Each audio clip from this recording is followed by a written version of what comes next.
Ako, si Dylan Loida Zamana Zamora, taga-Masin Pampro, ay aking inahayag at pinagtitibay ang inyong pagkakot sa araw na ito, ang aking pag-ibig.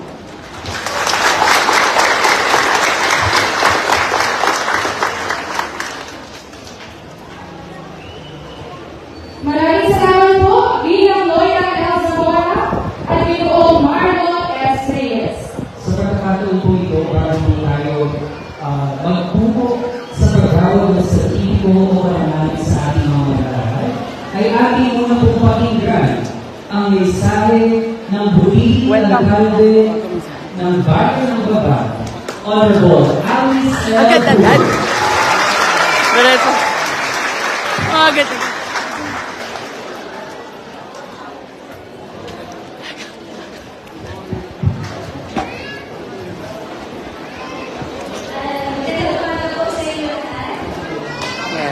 Congratulations to everyone.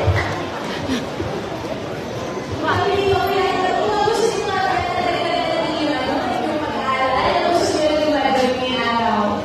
Kasi naman kayo kayo? Sana magdaan natin mamaya.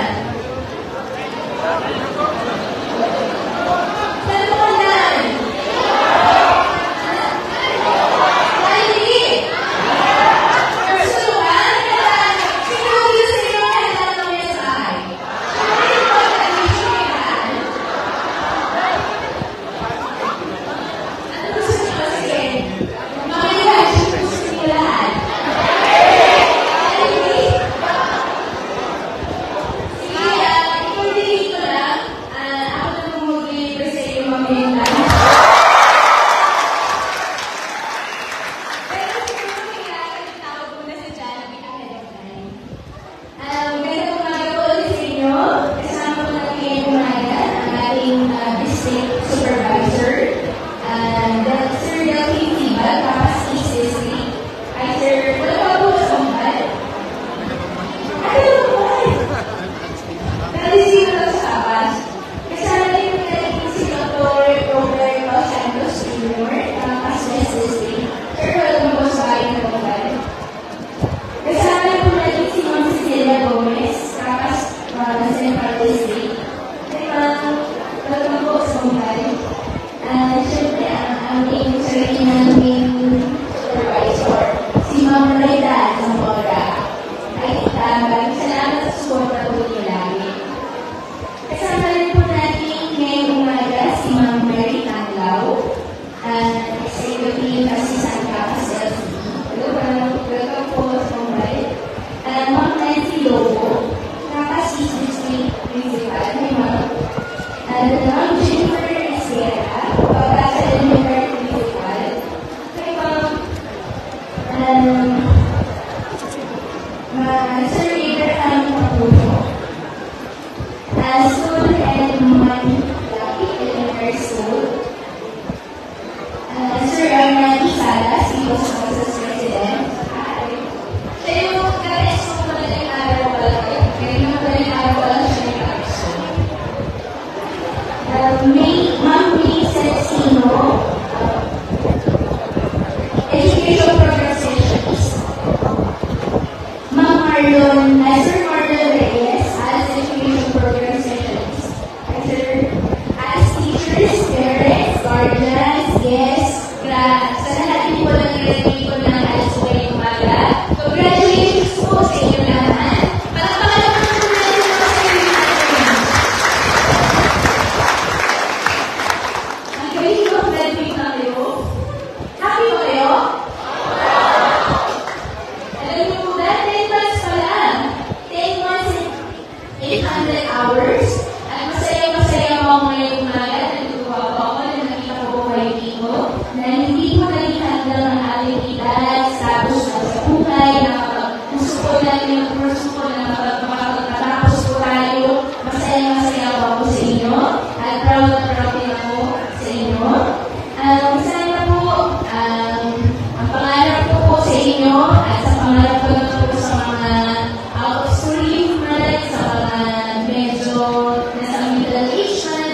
po makapagpatapos, sana po ituloy po nila.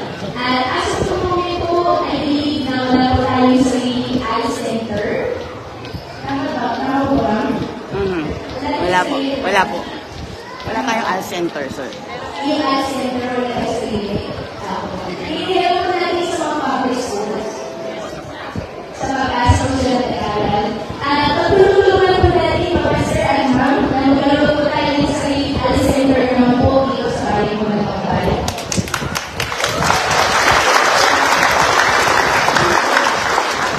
Sino po pinakamatanda po nag-graduate po ngayong araw? Meron po tayo sino pinakamatanda? Meron ako kayo kita. 63! Wow! Nakaka-proud! Sino po pala nag-inspirasyon mo po? Bakit gusto niyo po matapos? Ilan? Pamilya? Pamilya.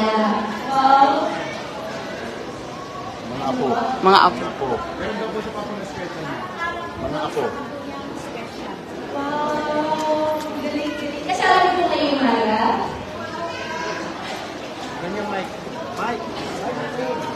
Engaging yan. Na opera. Ang galing-galing.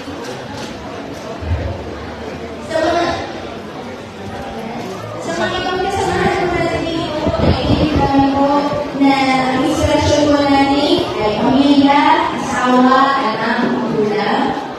Parang po ang inspirasyon ko po ay kayo, mga Pagpal. Kaya ginagawa po natin ang lahat to provide po best education experiences sa mga Pagpal po natin. Siguro po, in the near future po, kaya pala po nabanggit ko sa inyo kanina na makakagawa po tayo ng isang eye center para hindi na po tayo naki-share sa mga public schools po natin. Pero pa po tayo projects para sa school this coming year. Take this opportunity na rin po na ma-share po sa inyo na ngayong taon po ang bibigyan po natin ng school supply sa lahat po ng kapamilya po natin ay simulang daycare po hanggang grade 12. Kung nagkakaroon po po kayo. Kaya yung mga nakatipid po tayo ng konti sa mga school supplies. Pero sa bag po, kayo na po bahala ulit. Kasi last year, yung pinagigay po natin bag, parang hindi po masyado, hindi po masyado Magamit. nagamit. Iba na po ang kabataan ngayon, siguro yung mga designs, yung mga fashion po sila na gusto nila. Pero this year po, either daycare po hanggang grade 12 po ang provide po tayo. At mga kababayan, gusto ko rin po na malaman ninyo na importante po sa akin ang education. At sa mga college students naman po natin, nagbubuo po ako ng isang donation para mabigyan po din natin ng konting education assistance po sa lahat po ng nag-aaral po natin ng kolehiyo po, yung mga kapag po natin. At sama-sama po tayo, tulong-tulong po tayo lahat, sama-sama po tayo sa pagkasenso po ng bayan po natin. Magandang umaga po ulit sa inyo at congratulations po sa inyo lahat. Yung tinanong ko po sa inyo, Jollibee, kay sino pwedeng, si Ma'am Patty na lang, si Ma'am Loida, sila na lang po mag-coordinate